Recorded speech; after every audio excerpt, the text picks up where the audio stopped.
નમસ્કાર વિદ્યાર્થી મિત્રો, કેમ છો? મજામાં?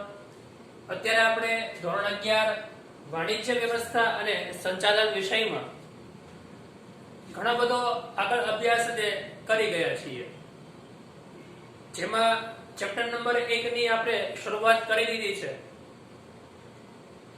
જેનું નામ છે ધંધાનું સ્વરૂપ, હેતુ અને એનું છે એક કાર્યક્ષેત્ર વિશે આપણે અભ્યાસ કરેલો છે. તેમાં શરૂઆતમાં જ આપણે વાત કરી છે કે કોઈ પણ વ્યક્તિ અલગ અલગ પ્રકારની જે પ્રવૃત્તિઓ કરતા હોય છે એને મુખ્યત્વે બે વિભાગમાં વિભાજિત કરવામાં આવેલી છે. એ પ્રવૃત્તિઓમાં આર્થિક પ્રવૃત્તિ અને બીજું બિન આર્થિક પ્રવૃત્તિ, આ બે પ્રવૃત્તિઓ વિશે આપણે અભ્યાસ કરેલો છે. દરેક વિદ્યાર્થીને આ બંનેનો અર્થ અને એના ઉદાહરણ સાથેની બધી માહિતી રહેલી છે. જેમાં આપણે આર્થિક પ્રવૃત્તિ વિશેનો અભ્યાસ કર્યો, એમાં એના મહત્વના 3 પ્રકાર વિશે આપણે સમજેલા છીએ. જેના મહત્વના 3 પ્રકાર એટલે કે ધંધો, વ્યવસાય અને રોજગાર.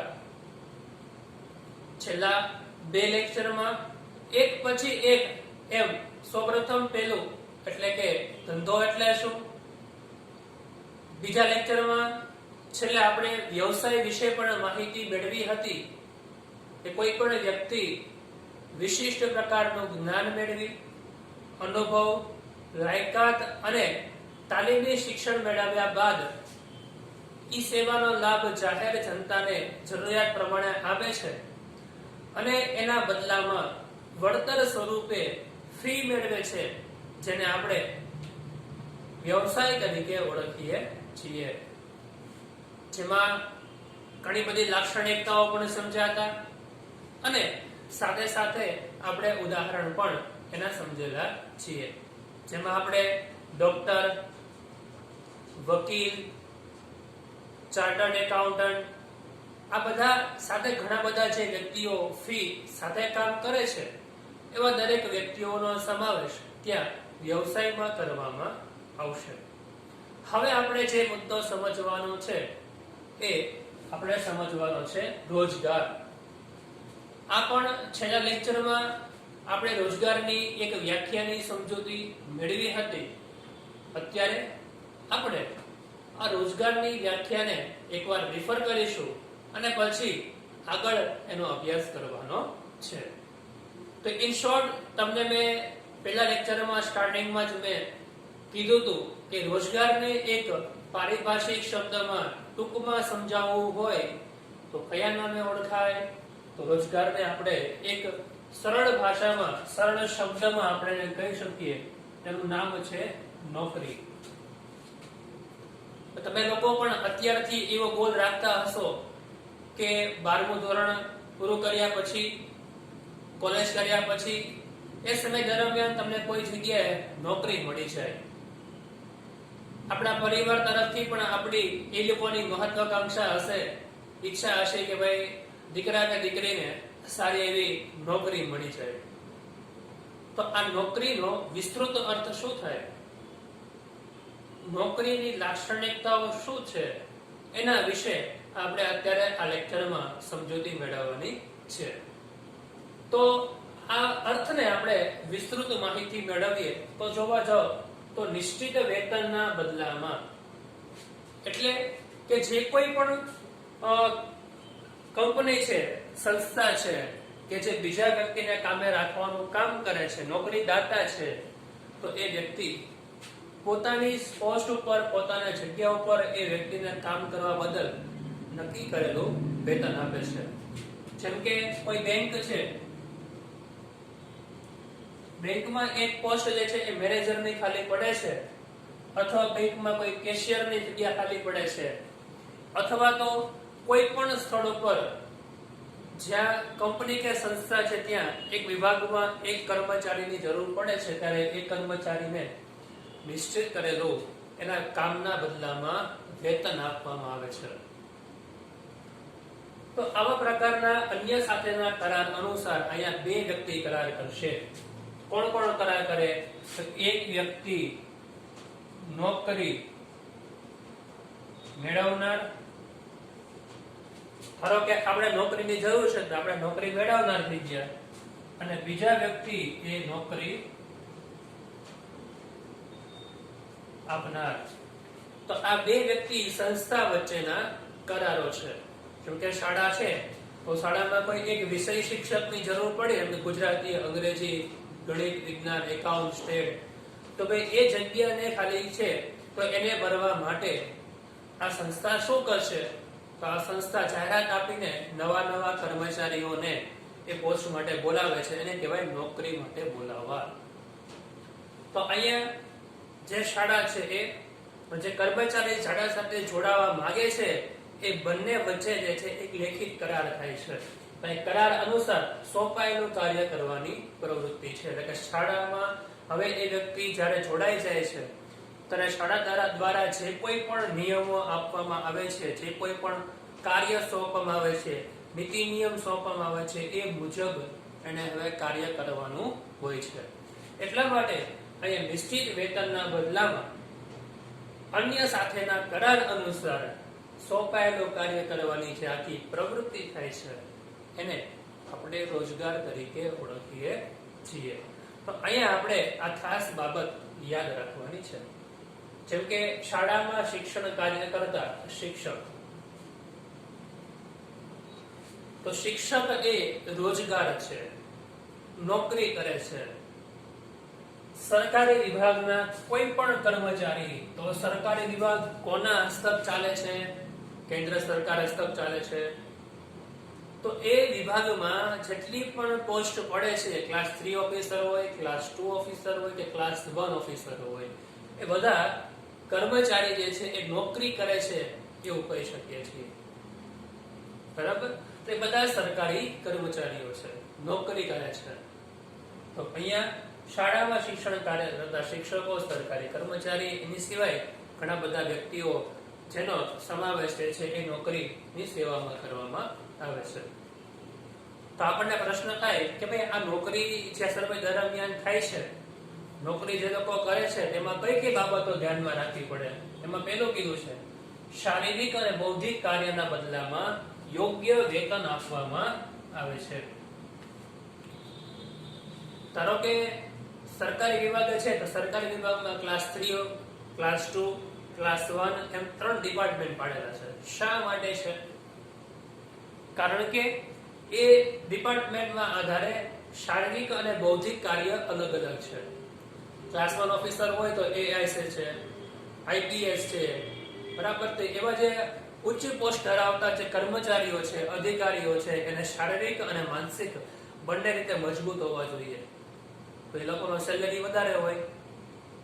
ક્લાસ 2 ઓફિસર છે તો એને એવી રીતે સેલેરી હોય. ક્લાસ 3 ઓફિસર છે, એમની જે પટ્ટાવાળા કારકુનો આવે છે, તો એ લોકોનું કામ માનસિક શક્તિ, બુદ્ધિ શક્તિ, શારીરિક શક્તિ, આ બધી જ બાબતોની તપાસ કર્યા બાદ પછી એને યોગ્ય વેતન આપવામાં આવતું હોય છે. જે વ્યક્તિ પોતાના કામમાં સંપૂર્ણ કુશળતા ધરાવે છે તો એને વધુ વેતન મળે. જે વ્યક્તિ હજી કામને નથી આવડતું, શીખે છે, તાલીમ મેળવે છે, તો એ લોકોને ઓછું વેતન મળે. તો વેતનનો દર વ્યક્તિ પાસે રહેલી શારીરિક અને બૌદ્ધિક શક્તિ ઉપર આધાર રાખે છે. શારીરિક અને બૌદ્ધિક જે છે એ પરિસ્થિતિ ઉપર આધાર રાખે છે. તો એટલા માટે અને બદલામાં વેતન નક્કી કરેલું છે. બીજું, નિશ્ચિત વેતન ઉપરાંત અન્ય લાભ મળે. જેમ કે અહીંયા તબીબી ભથ્થું મળે, પેન્શન મળે. આ બધી વસ્તુ અહીંયા વેતનની સાથે સાથે વધારાના લાભમાં પણ મળતા હોય છે. જે લોકો સરકારી ઓફિસર છે, સરકારી કર્મચારી છે, પ્રાઇવેટ શાળામાં છે કે પ્રાઇવેટ કંપનીમાં કામ કરે છે, નોકરી કરે છે, તો એ લોકોને પગાર મળશે. પ્લસ સાથે સાથે જે કોઈ પણ વધારાના લાભ મળતા હોય છે એ લાભ પણ મળવા પાત્ર છે. પેન્શન મળશે. પેન્શન આપણે ખબર જ છે કે ભાઈ વ્યક્તિ નિવૃત્ત થાય તો નિવૃત્ત થયા પછી એને તે સંસ્થા તરફથી એને પૂરેપૂરું પેન્શન આપવામાં આવતું હોય છે. તો એ લાભ શેના આધારે મળે છે? તો અહીંયા એ લાભ જે છે એ નિશ્ચિત વેતન ઉપરાંત એને મળવા પાત્ર બનશે. નિશ્ચિત વેતન પછી એને આ પ્રકારનું પેન્શન મળતું હોય છે. રોજગાર આપનારના તાબામાં રહીને સોંપાયેલું કાર્ય કરવાનું છે. અહીંયા જે કોઈ પણ વ્યક્તિ જે કામ કરવાનો છે, જે કોઈ પણ વ્યક્તિ રોજગાર આપે છે, જેમ કે એક નોકરી આપનાર સંસ્થા છે, નોકરી મેળવનાર વ્યક્તિ છે, તો જે નોકરી આપનાર સંસ્થા છે, કંપની છે, તો એના જે નીતિ નિયમો છે એ મુજબ કામ કરવું પડે. એનું ઉલ્લંઘન કરીને કામ કરી શકે નહીં. જે કોઈ પણ કામ કરવા માટે એ લોકો બંધાયેલા છે, કરાર કરેલા છે, એ સંપૂર્ણ એનું પાલન કરવું જરૂરી છે. સંપૂર્ણ વ્યવસ્થા કરવી એના માટે જરૂરી છે. તો એટલા માટે નિશ્ચિત વેતનના બદલામાં નિશ્ચિત સોંપાયેલું કામ એને ફરજિયાત કરવાનું હોય છે. એટલા માટે રોજગારમાં જે કોઈ પણ નોકરી આપતી સંસ્થા છે, નોકરીદાતા છે, એના તાબામાં રહીને એના નીચે રહી અને પછી જે કોઈ પણ કામ સોંપવામાં આવે છે એ કરવાનું હોય. રોજગાર મેળવનાર વ્યક્તિ માટેની લાયકાત, કાર્યનો સમય, નિવૃત્તિ પછીની સેવા વગેરે નિશ્ચિત હોય છે. ઘણી બધી સંસ્થાઓ પોતાના નિયમો, નીતિ નિયમો જે છે એ અલગ અલગ જોવા મળતા હોય છે. એટલે કે રોજગાર મેળવનાર વ્યક્તિ માટેની લાયકાત, એ વ્યક્તિ કયા પોસ્ટ માટે ઉપયોગી લેવાની છે. જેમ કે કોઈ વ્યક્તિ માર્કેટિંગ આપણે ફિલ્ડમાં જરૂર હોય તો એને માર્કેટિંગ વિભાગનું જે છે એ કોમર્સની લાઈન લીધેલી હોવી જોઈએ. કોઈ વ્યક્તિને આપણે ટેકનોલોજી, કોમ્પ્યુટર સાથે કામ કરવાનું છે તો એ વ્યક્તિને એ પ્રકારની વિભાગની તાલીમ લીધેલી હોવી જોઈએ, એને એજ્યુકેશન મેળવેલું હોવું જોઈએ. તો જે વિભાગમાં જે અધિકારીની જે પોસ્ટ પર કામગીરી છે તો એ વિભાગમાં ત્યાં સુધીનું એણે ઓછામાં ઓછું શિક્ષણ મેળવેલું હોવું જોઈએ. તો જ એ વ્યક્તિને યોગ્ય રીતે આપણે કામ પર રાખી શકીએ છીએ. તો જ એ વ્યક્તિને આપણે યોગ્ય વેતન આપી શકાય છે. એટલે કે એની પાસે પેલા પૂરતી લાયકાત હોવી જોઈએ, ત્યાં સુધીનું શિક્ષણ મેળવેલું હોવું જોઈએ, ત્યાં સુધીની તાલીમ લીધેલી હોવી જોઈએ. ત્યારબાદ એ આ રોજગાર મેળવવાને લાયક છે. એટલે કે એની લાયકાત નક્કી છે. બીજું કીધું છે કાર્યનો સમય. કહેવાય કાર્યનો સમય બે રીતે નક્કી થઈ શકે છે. એક તો જે રોજબરોજ નક્કી થયેલો, જેમ કે સવારે 7 વાગ્યાથી લઈને સાંજે 6 વાગ્યા સુધી, સવારે 10 થી સાંજે 5 સુધી, સવારે 7 થી બપોરે 5 સુધી. તો અહીંયા કાર્યકાળ નક્કી છે કે ભાઈ આટલા સમય સુધી આ વ્યક્તિએ કાર્ય કરવાનું છે. તો એ કાર્યનો સમય થઈ ગયો. બીજું નિવૃત્તિ, એટલે કે જે વ્યક્તિને કંપની કે સંસ્થામાં નોકરી આપવામાં આવે છે તો એ વ્યક્તિ નોકરી મળ્યાથી કેટલા સમય સુધી, કેટલા વર્ષ સુધી કંપનીમાં જોડાયેલો રહેશે, અથવા તો સંસ્થામાં જોડાયેલો રહેશે, અથવા સરકાર સાથે જોડાયેલો રહેશે. આ બધી બાબત નિવૃત્તિમાં એનો સમાવેશ થશે. નિવૃત્તિ પછીની સેવા, કે વ્યક્તિ નિવૃત્ત થાય છે તો ત્યારબાદ એને કોઈ પીએફ આવતું હોય, ત્યારબાદ કોઈ પેન્શન આપતું હોય, અથવા તો કોઈ પ્રકારની મેડિક્લેમ કે કોઈ પ્રકારની જે સેવા આપવામાં આવતી હોય છે તો એ સેવા એને મળવા પાત્ર છે કે નહીં, અથવા તો એને કયા પ્રકારની સેવા મળવાની છે એ બધી જ એ જાણ કરવી ખૂબ જરૂરી બની જાય છે. ત્યારબાદ પરાવલંબી પ્રવૃત્તિ છે. સ્વાવલંબી નથી. જો ધંધો છે એ સ્વાવલંબી હતો, પરંતુ આ નોકરી શું છે તો પરાવલંબી છે. આપણે બીજા ઉપર આધાર રાખવો પડે છે. આપણે કામ જોઈએ છે તો બીજા વ્યક્તિ પાસે જવું પડે છે. ઈ કામ સોંપે એ આપણે કરવાનું છે. આપણો આધાર બીજા ઉપર છે. આપણે સ્વતંત્ર નથી. આપણે પરાવલંબી કહીએ છીએ. કેમ જીવ પરાવલંબી હોય, બીજા ઉપર આધાર રાખતા હોય. એની જેમ અહીંયા જે કોઈ પણ ધંધો, વ્યવસાય, નોકરી કરવામાં આવે છે એ બધી જ વસ્તુ પરાવલંબી છે. પરાવલંબી પ્રવૃત્તિ અહીંયા રોજગારને કહેવામાં આવશે. માલિક અને કર્મચારી વચ્ચે કરાર અનુસાર નિયમ પાલન માટે બંધાયેલા હોય છે. જેમ શરૂઆતમાં કીધું કે માલિક અને કર્મચારી બંને જ્યારે એકબીજા સાથે જોડાય છે ત્યારે નિયમો સાથે જોડાતા હોય છે. એટલા માટે કરાર અનુસાર નિયમ પાલન થવું જરૂરી છે. મૂડીરોકાણ કરવું પડતું નથી. ધંધાકીય એકમમાં મૂડીરોકાણ કરવું પડે, આ તો નોકરી છે. તો નોકરીમાં જે વ્યક્તિ કામ સોંપે એને કરવાનું છે, તો જાતે કોઈ નિર્ણય લેવાનો નથી, આપણે કોઈ મૂડી રોકાણ કરવાનું નથી. એટલે અહીંયા જે કોઈ પણ કર્મચારી, અધિકારી કે વ્યક્તિએ જે કોઈ પણ પોસ્ટ ઉપર એને કામ સોંપવામાં આવે છે, તો ત્યાં એને સોંપાયેલું કાર્ય કરવાનું છે. પોતાને આવક મેળવવા માટે, વેતન મેળવવા માટે કોઈ પ્રકારનું રોકાણ કરવાની જરૂર પડતી નથી. એટલે યાદ રાખવાનું, રોકાણની જરૂર પડશે નહીં. તો આ થયું આપણી પાસે રોજગાર. તો હવે આપણે સમજીએ છીએ તફાવત. તો હવે આપણે સમજવા જઈ રહ્યા છીએ તફાવત. તમે સ્ક્રીન ઉપર જોઈ શકો છો, તમારી પાસે ટેક્સ્ટ બુક છે, એમાં પણ તમે જોઈ શકો છો. હવે આ તફાવતને એક પછી એકના જે 3 મુદ્દા સમજ્યા છીએ, ધંધો, વ્યવસાય, રોજગાર, એને અહીંયા સરખાવેલું છે. તમારે જો આ 3 પોઈન્ટને એકદમ વ્યવસ્થિત પાકા કરવા હોય તો એના માટેનો બેસ્ટ આઈડિયા આ છે કે તમે તફાવત યાદ રાખી લો.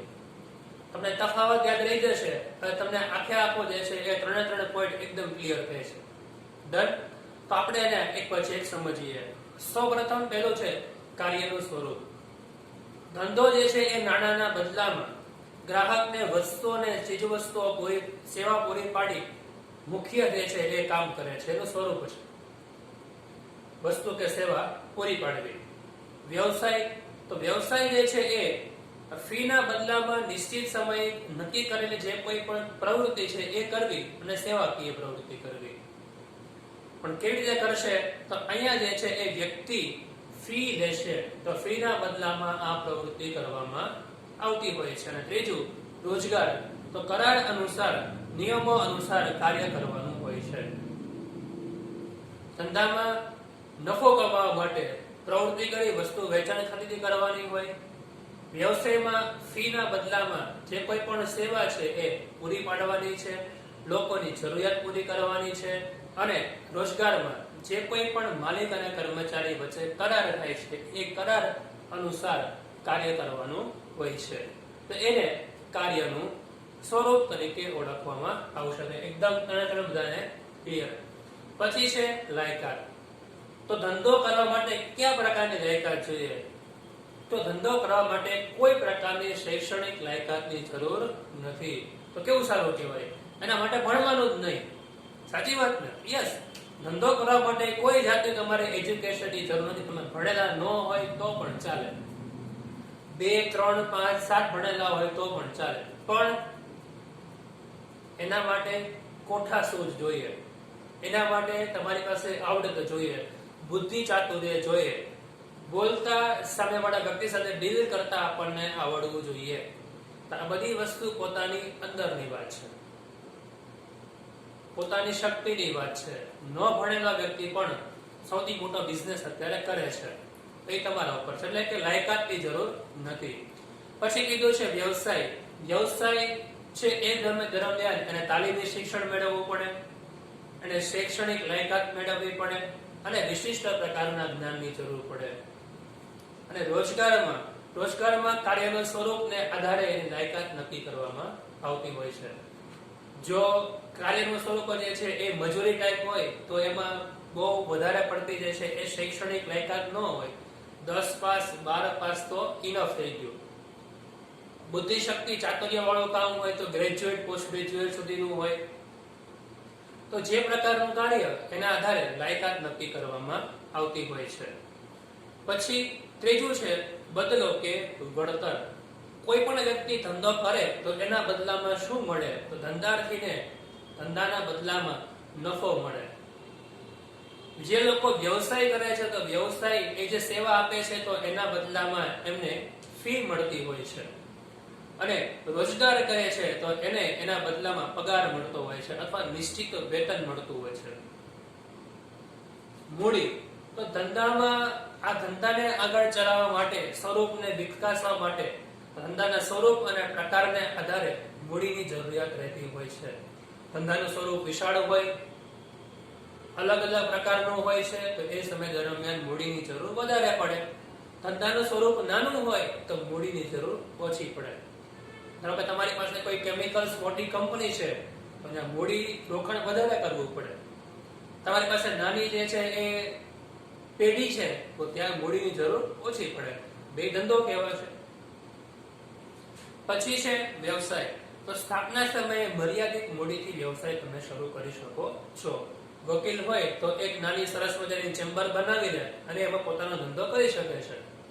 ડોક્ટર પોતાની પાસે એક સરસ મજાના 2-3 રૂમ સાથેનું પોતાનું હોસ્પિટલ નાનું શરૂ કરી શકે છે. એવું ફરજિયાત નથી કે ભાઈ ખૂબ મોટી જે છે 25 માળની બિલ્ડિંગ હોય તો હોસ્પિટલ કહેવાય. બરાબર? એટલા માટે ઓછી મૂડીથી પણ વ્યવસાય શરૂ કરી શકાય છે. મૂડીની જરૂર નથી. શેમાં નથી? યસ, રોજગારમાં. તો રોજગારમાં મૂડીની જરૂર પડતી નથી, કારણ કે એ પરાવલંબી પ્રવૃત્તિ છે. બીજા વ્યક્તિ પર આધાર રાખે છે. જે કામ કરવાનો છે એના બદલા આપણને વળતર મળશે. એટલા માટે ત્યાં મૂડીની જરૂર નથી. જોખમ. ધંધામાં જોખમનું પ્રમાણ અનિશ્ચિત છે, જોખમનું પ્રમાણ રહેલું છે. વ્યવસાયમાં ફી નિશ્ચિત હોતી નથી. સમય સંજોગો પ્રમાણે ફીમાં વધારો અને ઘટાડો કરવો પડે. જો બજારમાં તેજીનું પ્રમાણ હોય તો ફી વધારી દે. જો ગ્રાહકો ન હોય, સેવા ખરીદનાર ન હોય, મેળવનાર ન હોય તો ફી ઘટાડી દે.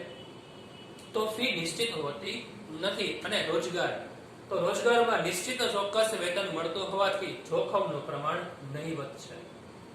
એકવાર તમે સ્ટાર્ટ કરી દીધું, તમારો જે સમયગાળો પૂરો થયો એટલે તમને પગાર મળી જશે. એટલે કે જોખમનું તત્વ ના હોય. આચાર સંહિતા. કાયદાકીય નિયમોનું પાલન કરવું પડે છે. એટલે જ્યારે ધંધો કરવામાં આવે છે તો એ ધંધો કરતી વખતે એના જે નિયમો છે, પોતાના જે એસોસિએશન ચાલે છે તે એસોસિએશનના નિયમનું પાલન કરવું પડે. જે તે વ્યવસાયી સંગઠન દ્વારા નક્કી કરેલા આચાર સંહિતાનું નિયમ પાલન કરવું પડે. ડોક્ટરોનું સંગઠન છે, વકીલોનું સંગઠન છે, શિક્ષકોનું છે, તો જે સંગઠનો છે પોતાના એના જે સહભાગીદારી બનેલા છે તો જે નક્કી કરે એ નિયમનું પાલન કરવું.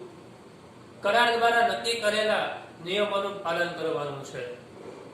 તો રોજગાર જે છે એ પરાવલંબી પ્રવૃત્તિ છે, બીજા પર આધાર રાખે છે. તો રોજગારી આપનાર અને મેળવનાર બંને વચ્ચે કરાર થાય છે અને એ કરાર પ્રમાણે કામ કરવાનું છે. અને અંતે છે માલિકના હિતની ફેરબદલી. માલિકના હિતની ફેરબદલી ધંધામાં શક્ય છે. તમે તમારા પાર્ટનરને માલિક બનાવી શકો છો, તમે તમારા વારસદારને માલિક બનાવી શકો છો. માલિકી બદલી શકે છે. વ્યવસાયમાં માલિકની હિતની ફેરબદલી શક્ય નથી. તમે ડોક્ટર છો તો તમે તમારા દીકરાને ડોક્ટર બનાવી શકો, પણ એના બદલે તમે એનું કામ આપી શકો નહીં. તમે વકીલ છો, તમારા બદલે તમારા દીકરાને બીજા વ્યક્તિને વકીલ બનાવી શકો, પણ તમારું કામ એને આપી શકો નહીં. એટલે કે અહીંયા માલિકીની હિતની ફેરબદલી ન થઈ શકે. અને રોજગારમાં માલિકી હક જ નથી. એ પરાવલંબી વ્યક્તિ છે, એ માલિક કહેવાશે નહીં. ઓકે, તો બધાને આ જે બધા પોઈન્ટ છે એ સરસ મજાના સમજાઈ ગયા હશે. તો આજના લેક્ચરમાં તમને જે કોઈ પણ હોમવર્ક મળે છે પીડીએફમાં એ પ્રમાણે તમારે હોમવર્ક કરવાનું રહેશે. Okay, thank you very much. જય હિન્દ, જય ભારત.